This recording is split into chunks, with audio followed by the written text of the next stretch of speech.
Hello friends, welcome back to my YouTube channel. इस video में हम पढ़ने वाले हैं फ्यूल सेल्स के बारे में और साथ ही हम पढ़ेंगे एक छोटा सा topic corrosion which is the last topic of our chapter. तो सबसे पहले हम देख लेते हैं फ्यूल सेल्स के बारे में। फ्यूल सेल्स क्यों इंपॉर्टेंट है? क्योंकि जो हमारे थर्मल प्लांट्स होते हैं जिनसे हम इलेक्ट्रिसिटी प्रोड्यूस करते हैं उनसे इतनी एफिशिएंट इलेक्ट्रिसिटी प्रोड्यूस नहीं हो पाती है, फर्स्ट रीज़न। सेकेंड रीज़न है कि वो बहुत ज़्यादा पोल्यूशन होता है उनसे, और फ्यूल सेल्स जो होती है हमारी इलेक्ट्रिसिटी को भी ज़्यादा एफिशिएंटली प्रोड्यूस करती है और पोल्यूशन फ्री होती है।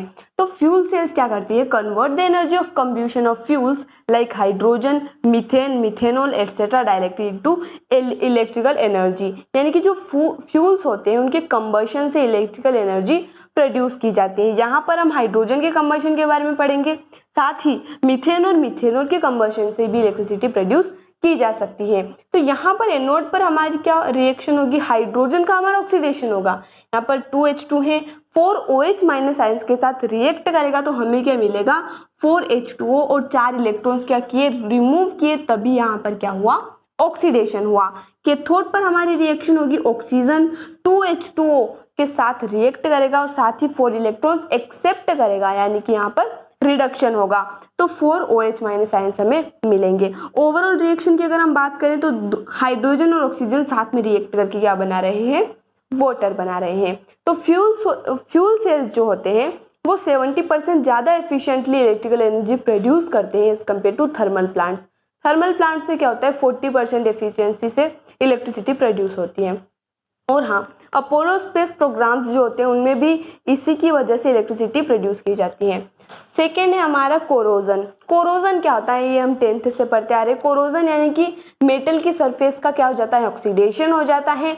और ऑक्सीडेशन क्यों होता है? क्योंकि लॉस ऑफ इलेक्ट्रॉन जाता है। जैसे रस्टिंग ऑफ आयरन सबसे बेस्ट एग्जांपल है। आयरन हमारा Fe2+ यानी कि फेरस में कन्वर्ट हो जाता है 2 इलेक्ट्रॉन्स रिमूव करके। कैथोड पे क्या रिएक्शन होगी? ऑक्सीजन जो है हमारा H+ आयंस और 4 इलेक्ट्रॉन एक्सेप्ट करेगा तो वो हमारा 2H2O में कन्वर्ट हो जाएगा, यानी कि वाटर में कन्वर्ट हो जाएगा। ओवरऑल रिएक्शन की अगर हम बात करें तो आयरन ऑक्सीजन है हमारे पास, और हमें क्या मिल रहा है? फेरस और साथ ही वाटर मिल रहा है, जिसे हम रस्टिंग ऑफ आयरन कहते हैं, जंग लगना। प्रिवेंशन की अगर हम बात करें तो सेम थिंग, या तो हम उसकी सरफेस को कलर कर सकते हैं, पेंट कर सकते हैं, या फिर किसी केमिकल की मदद से कलर कर सकते हैं। जैसे कि बिस्फिनोल हमारा केमिकल होता है जिसकी मदद से हम उस मेटल की सरफेस को कवर करेंगे तो रस्टिंग नहीं होगी। सेकेंड थिंग क्या हो सकता है? हमारा किसी और मेटल की लेयर चढ़ा दे उस पर, कि किसी और मेटल से उसको कवर कर सकते हैं। जैसे जिंक हो गया, तो वो खुद ऑक्सीडाइज हो जाएगा, खुद रस्टिंग हो जाएगी, उसकी खुद पे जंग लग जाएगा, लेकिन इस पे जंग नहीं लगेगा। तो इस तरह से हम आयरन को प्रिवेंट कर सकते हैं जंग लगने से। और इससे क्या बेनिफिट्स है? जो हमारे ब्रिज होते हैं, रोड्स, जो भी ऐसी चीज़ें होती हैं जिन पे जंग लगने की वजह से ख़राब हो जाती हैं, बहुत सारी प्रॉब्लम्स आ सकती है, तो वो प्रॉब्लम से हम प्रिवेंट कर सकते हैं। आई होप गाइस आपको वीडियो पसंद आया होगा। मिलते हैं अगले वीडियो में नए टॉपिक के साथ। धन्यवाद।